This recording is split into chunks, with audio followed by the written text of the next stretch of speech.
Hey guys, welcome to another episode of The Vinyl Den, your channel for record collecting by record collectors. My name is Nick. I'm Ian. I guess I shouldn't really say collectors because I think we've gone past collecting. It's It's a passion, man. passion, yeah. I mean, I'm still in my collecting stage. You've far surpassed that. Is that what it is?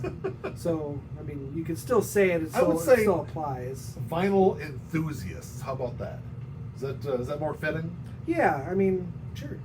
Okay. I don't know. I mean, it's just the way music should be listened to. I don't really necessarily think it's a special thing. Yeah. But, you know, that's what we like talking about. That's what the channel's called. So, and I'm here, so. So this week we're going to talk about Record Store Day, and not necessarily the titles coming out on Record Store Day, because that's something we talked about a couple of weeks back, I think, right?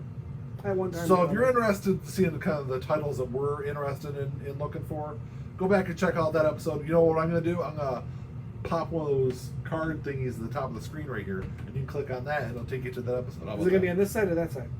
It's going to be up here. So, both sides? No, it's on one of the sides. I don't know what side it's going to be on. It'll be up here. It'll be up in there. this general region. So go back and check out that episode. Today we're going to be talking a little bit more about kind of the process of Record Store Day.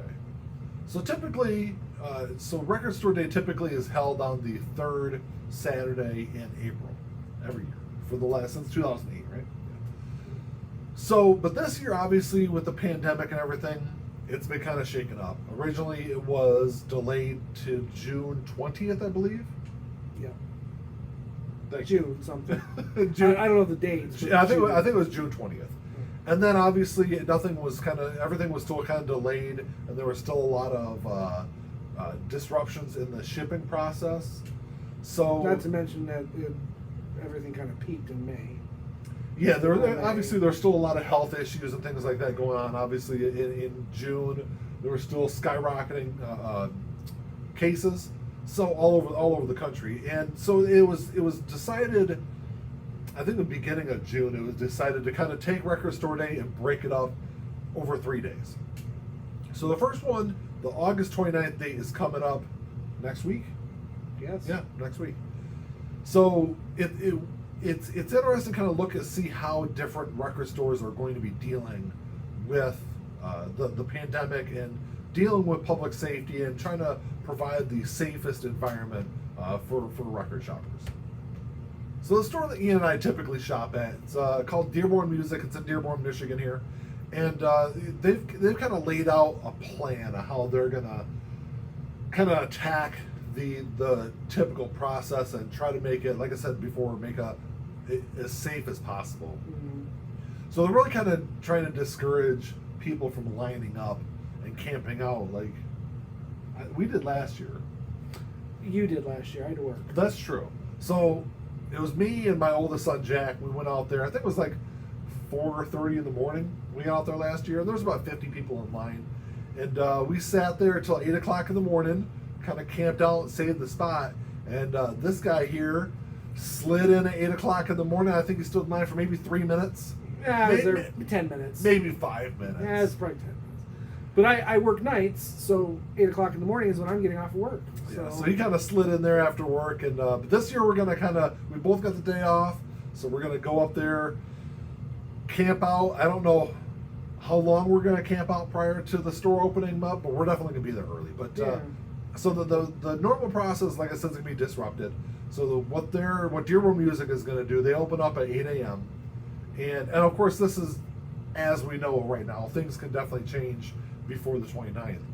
But the process as we know it is they're going to open up the doors at 8, but just prior to 8 o'clock, they're going to walk down the line and hand out a card to people with all the names of the albums that they have and the pricing on there. Because pricing, of course, is going to be a big thing for Record Store Day, because a lot of people, they might go in there, pick up an album and say, it's a little bit too much for me.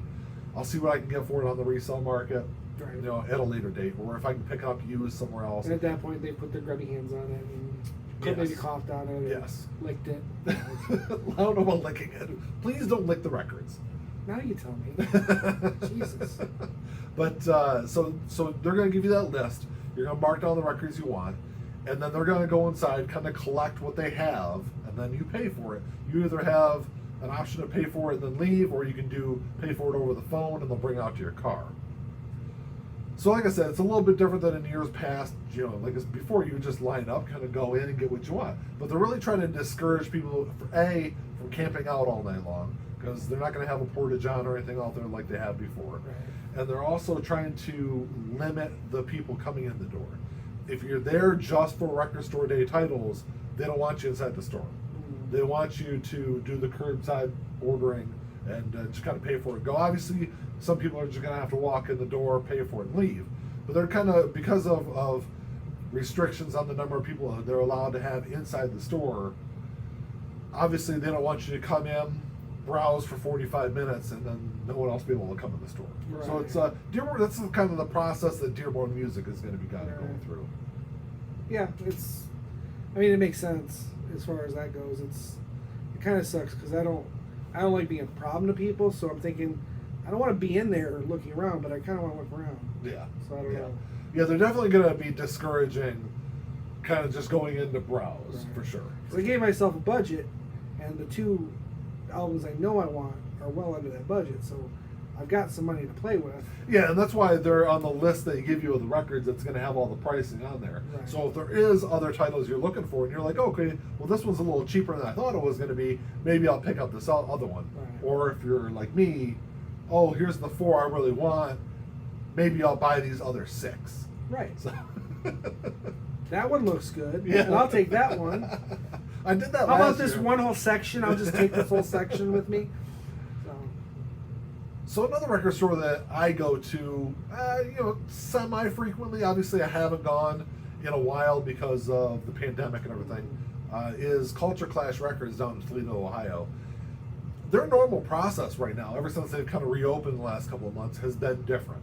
You're not allowed to just go in and walk around the store. It's by appointment only. And the way that they were doing is you'd pay $10 for a 30-minute browsing session, or $20 for a 60-minute session. And that $10 or $20 would then come off of the cost of any titles that you buy while you're in the store. Mm-hmm. So it's an interesting process. They're already they're also already kind of figuring out a way to keep people as safe as possible. So their process for Record Store Day this year is going to be, it's kind of interesting. So you go on their website and you sign up and you're assigned a random time. And then you're given that time. I believe the 26th, I think, is when they do their drawing. Mm-hmm. So on the 26th, you're going to get a time, and you could potentially get the number 1 spot. I believe they open up at 9 o'clock. I don't know. I think I open for Record Store Day. I believe they open at 9 o'clock in the morning. So you could get that 9 a.m. slot. Mm-hmm. If they've got the titles that we're looking for, and you get a 9 a.m. slot, we might not have to camp out at Dearborn Music. Right. So it'd be kind of interesting to see how this is going to go. We both signed up for time slots to see where we're going to get. I know I went down there last year. I really enjoyed how they do Record Store Day. They do more of like they had a local radio station there. They had food trucks in the parking lot. It was definitely, that won't happen this year. It won't happen this year for sure. But it was definitely more of a bigger atmosphere than I feel like there was at Dearborn Music, which I love Dearborn Music. I love how they do things. It was just kind of different. So it was interesting to go and experience that. They're also, Culture Clash Records is also a new location that they just moved this week. So I'm kind of interested to go to the new store and see how it is. So I'm definitely going to go down there on Record Store Day. Maybe I get a decent time slot. We'll see. We'll see how it ends up. But I signed up for it too, so we'll see. We'll see what happens. Yeah. So I'm going to go down there and check that out. So it's I just don't know, like, if say we go together and we signed up and say I get the number 1 spot and you get the number 27 spot, does that mean you can't go in with me? That's a good question. That is a good That question. would be, that's why I don't know. And I don't know. because I'm assuming based on what their other policy, it's not like, oh yeah, bring 3 of your friends, because it kind of defeats the purpose of doing the whole social distancing. Yeah. But equally, if our spots are that far apart, I don't know how much. I don't want to wait for 27 people. No, and that's it's all kind of a fluid thing for sure. Right. Once we get our time slots on the 26th, I'll probably reach out to Culture Clash and kind of get some further information on that to see what's going on. Right. I don't know. Well, because the thing is, you can always go later in the day. You just have to sign up for. You can sign up for different slots. Right. It's just that first morning rush. You've got to get in early and do the Regardless lottery of for what positions. Yeah, what store you go to, some of your titles might not be there if you wait. Yeah, too long. exactly. So I'm also on a couple of different vinyl record groups on Facebook, and just recently people were kind of going over some of the stuff that their record stores were doing, and I know that there was one record store that they're doing everything online, and they're already taking pre-orders for it. But I thought that was kind of against the record store day bylaws. So well, I mean, it's hard to say because I mean, it's all about getting money into the local stores, which that's doing, but it does defeat the purpose of the brick and mortar idea. yes. So I don't know. I don't know, because I know before it was against kind of like the like I said, the bylaws of record store day to have those online sales. But I've also seen or heard from other people that said their local stores they're also doing online sales, but it was the morning of the 29th, you're going to be given a random number. And they're going to start at 1 and work their way through the numbers that they've issued. So yeah, if they have 10 copies of an album and you're number 12 and 10 people ahead of you won. Which is just how a normal record store day works, Yeah, essentially. I'm not saying it's any less fair, but yeah. But I think that's probably a little bit more a fair system than say, all right, here's all of our titles, we're going to put them online, go ahead and pre-order whatever you want. Right. Which is what some stores are doing. So there's just no way that they're going to have enough copies of anything. Well, that's it. Some of the things. But that's typical with any online store, though. You always have, once you're out of an item, it's just out of stock. Right. So it's kind of, I'm assuming that's kind of what they're doing. So, like I said, every store is kind of doing their own thing. There's a lot of stores in the area in southeastern Michigan that I tried to look up online, on their website, on their Facebook page, through social media, to see how they were going to handle record store day, and a lot of places just haven't said anything so far. Right. So I can only imagine it's going to be the same as always. You just kind of line up and walk in the door. Right. Or it's going to be a clusterfuck. Yeah, exactly. So it's going to be interesting. I don't know. We're going to see how it all shakes out next weekend. I got a little side note. I didn't do any research on it, but just randomly in my YouTube video recommendations, a record store, I don't know where they're at, did an unboxing of their first shipment of record store day stuff. Okay, I think I have seen those also. Yeah, I don't know what, like I said, I don't know which record store it is, but I mean, it's just obviously the employees. They're going through the stuff, and I think they have like 4 boxes of stuff. It's going to be interesting. I'm interested to I see saw how it the goes. 2 that I want were in the boxes, but Okay. they only had 1 copy of the one. Oh, really? But obviously they get different shipments from different places. And every store is going to be different. Every store is going to have different quantities and different stuff that they order, and because obviously each local store knows the patrons. They know what kind of stuff sells in their store. So if they've got one artist that they know it doesn't sell a whole lot, even though they might be a popular artist, they're obviously not going to stock up on those titles. Well, and it was the Jethro Tull one. They only had 1 copy of that, but they had like 3 copies of Space Hog. Okay. Which is the other one I wanted. So. Well, that's all I got this week, guys. Definitely come back and check out the Thursday episodes. We've been doing those every week so far since we've Well, you have. been doing. Well, Ian's had 2 episodes. Yeah, and I got plans for others. I think I've done 7. 7 or 8, something like that. I don't count. I don't know. I just know that I didn't even I know know I did Ian's 2. only done 2. I didn't even know that. I didn't know. I actually thought I only did 1, but So yeah, definitely come back and check those. We've been having fun with them. I start school here pretty soon, so we're gonna see how those Thursday episodes roll along. We're gonna try to do them as they might not be every week, but they'll be maybe semi-weekly. yeah, it'll depend on me mainly. I think on that one. We'll see. If I can get a few banked up for you.